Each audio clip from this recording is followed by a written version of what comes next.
no time for our confidence. I'd lose my mind before. Bonjour, agent Naïlis, je me trouve aujourd'hui à la Villa Noailles de Hyères pour le Festival de la mode. Je suis en compagnie de Flora et Romain, designers de foulards. Et donc, qu'est-ce que vous pouvez m'expliquer en 2-3 mots? C'est quoi votre travail exactement?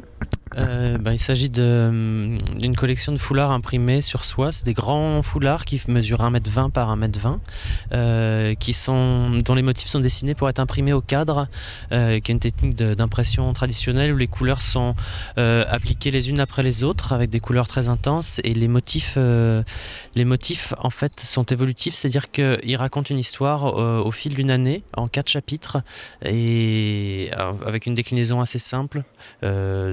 Voilà. Oui, le principe de notre projet est en fait plutôt simple. C'est une collection de carrés de soie dont la collection en fait se décline au fur et à mesure de l'année, le long d'une année, et dont les modèles en fait évoluent au gré des saisons. C'est un peu comme une histoire. En fait, on raconte des histoires qui se déroulent en 4 chapitres, comme les 4 saisons d'une année. Il me plaît beaucoup celui-là. Est-ce que vous pouvez m'expliquer un peu son histoire, son inspiration? Oui, bien sûr. En fait, ce modèle-là, c'est le premier d'une histoire qui s'appelle Les Vrilles de la Vigne, qui est un titre emprunté à un roman de Colette, qui est un écrivain français célèbre. Et en fait, cette histoire, elle raconte l'histoire d'une vigne qui grimpe le long d'une treille ou d'une pergola ou d'une grille, et qui, du coup, au printemps, parce que c'est le modèle du printemps, bourgeonne. Tout à fait. Et en fait, ce modèle-là, il est décliné en 4 saisons, comme on vous l'expliquait. C'est-à-dire que là, c'est le printemps de cette histoire. Les modèles qui suivent sont déclinés avec d'autres couleurs, et les bourgeons, en fait, ont laissé la place à des fruits un peu étranges pour l'été. Les fruits sont chassés par la pluie à l'automne. Et enfin, au moment de l'hiver, la vigne a disparu, il reste seul quelques flocons de neige et une nuit un peu hivernale comme ça. Donc vous nous avez parlé de gouache, et donc c'est donc ça l'origine de ces foulards? Ça part de ça part de ces gouaches? Oui, voilà, ça c'est une étape assez importante parce qu'elle nous permet, comme le disait Flora, de fixer vraiment l'harmonie des couleurs et de voir comment elles racontent une saison et comment elles permettent de circuler d'une saison à l'autre. Là, par exemple, pour le cas des Vrilles de la Vigne, donc qui est une des histoires en 4 chapitres. Le premier chapitre, là, c'est le printemps, et ça raconte vraiment le bourgeonnement au printemps avec des petits éléments violets qui vivent sur cette vigne.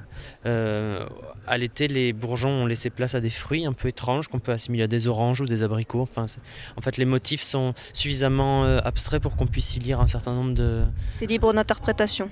Oui, d'une certaine manière, oui. À l'automne, la pluie a balayé les fruits. Il reste une vigne un peu asséchée avant de mourir et de laisser la place à la nuit un peu hivernale où seule la grille demeure et où les flocons ont remplacé les bourgeons.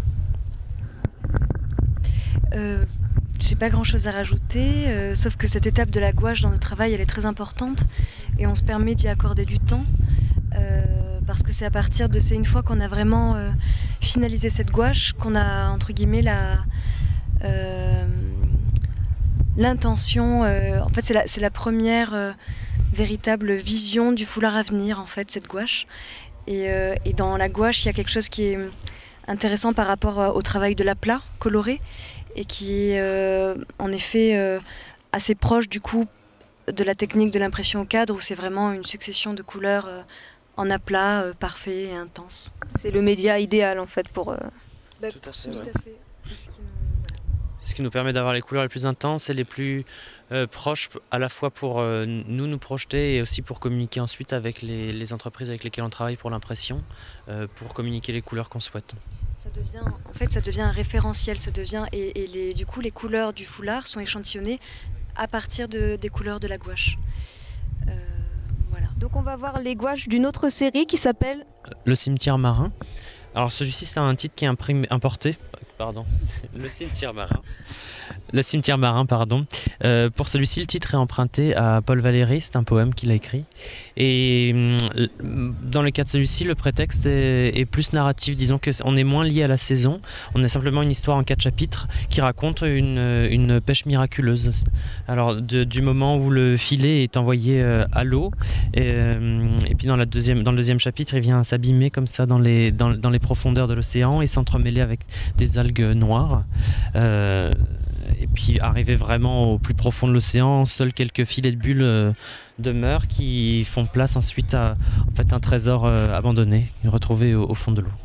Voilà. Donc une dernière série encore inspirée de Paul Valéry. Ce qui s'appelle L'ébauche d'un serpent, et là on raconte les étapes de la vie de petits serpents sur un sol de briques et leur pérégrination au fil des saisons. Donc ça part sur le printemps, sur une herbe humide et des petits serpents un peu électriques qui sortent comme ça tout fous de leurs œufs avant de manger quelques baies, de manger quelques baies, de grossir au moment de l'été et de se dorer la pilule au soleil.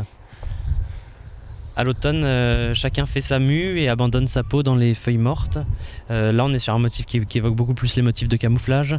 Et à l'hiver, enfin, le serpent se camoufle également dans la blancheur de la neige et vient hiberner et s'endormir pour reprendre des forces pour l'année à venir. Je sais pas trop quoi rajouter. Moi, je pense que c'est ma série préférée. Donc de la gouache au foulard, voilà. C'est ça, en fait, comme on l'expliquait, la gouache a servi de référence pour l'échantillonnage des couleurs, et on retrouve vraiment d'une gouache au foulard une couleur qui est forcément différente parce qu'on est sur un support différent et donc des brillances et des textures différentes, mais pour autant voilà, on est sur une référence couleur similaire. Et en fait, après, il y a tout un travail, c'est-à-dire que depuis le fragment de la gouache qui faisait 24 cm par 24 cm, eh bien, on va venir redessiner ce motif à l'échelle d'un grand carré de 120 par 120. Et du coup, cela demande en fait c'est pas un nouveau dessin, mais c'est une nouvelle composition qui est spécifiquement faite en fait pour ce format-là, qu'on a voulu en fait très grand et très ample. D'une part parce qu'il permet de jouer avec les formes des motifs qui sont à la fois abstraits et figuratifs, parce que c'est des motifs en fait qui bougent bien, on va dire, avec les foulards. Et puis aussi parce que en fait, on avait envie que ces foulards, on puisse entre guillemets se draper dedans, et plutôt que de les avoir juste simplement noués autour du cou, et voilà, avoir une certaine liberté avec le mouvement et amplitude. Voilà. Et enfin, le printemps des serpents. Tout à fait. Voilà. Comment vous l'expliquez, le principe est le même. Sur la base des gouaches, on a pu décliner une couleur. Simplement, on peut remarquer que la composition est un peu différente, c'est-à-dire que chaque petit serpent a été positionné dans le grand carré, et que les petits, à l'inverse des autres qui racontent une histoire au global, là il y a plein de petites histoires qui se jouent avec chaque serpent, chaque œuf. Il y a des petites blagues qui sont dissimulées par endroits, comme des serpents à 2 têtes ou des œufs à langue, ou voilà, des petites conversations qui se jouent entre certains à droite à gauche. Oui, alors sur ce modèle-là, on a vraiment eu envie de jouer sur des couleurs un peu électriques par rapport à l'idée du printemps et à ces petits serpenteaux qui sont en train de un petit peu se glisser entre les lignes de cette grille. Et comme le disait Romain, plein de petites scénettes en fait à l'intérieur de ce carré sont dissimulées. Et voilà. Merci beaucoup. Merci. Et bonne continuation. Merci.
I've got no time for our confidence. I'd lose my mind if